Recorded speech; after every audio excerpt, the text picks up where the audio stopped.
During the early 20th century, Japan was on a path of terror to expand its empire. By World War II, the Japanese Empire had grown to most of Southeast Asia.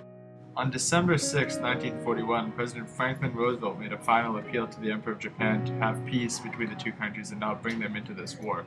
However, Japan had already made an alliance with Germany and the Nazi Party.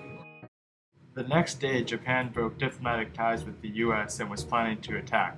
Although America intercepted the coded messages, the alert did not reach Oahu until 4 hours into the attack on Pearl Harbor. At 7:02 a.m. on December 7th, the attack had begun. 183 Japanese planes were headed to the island of Oahu. Two radar officers picked up the planes, but the information was dismissed as American B-17 bombers were to arrive that day from the mainland.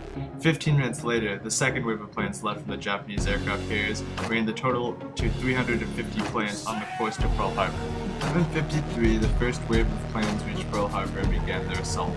The Americans were taken completely by surprise. Japan's attack was powerful, with 51 FAL dive bombers, 40 Kate torpedo bombers, 50 high-level bombers, and 43 Zero fighters. The attack signal was Tora, which means tiger.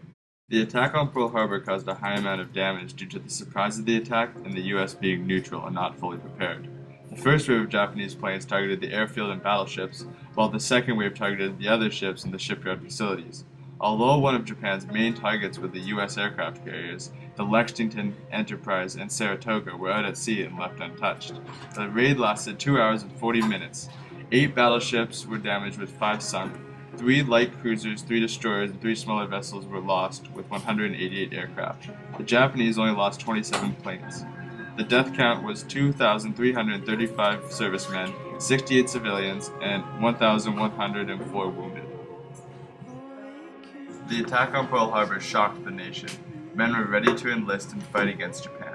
On December 8th, the United States and the Allies declared war on Japan. President Roosevelt called December 7th a date which will live in infamy.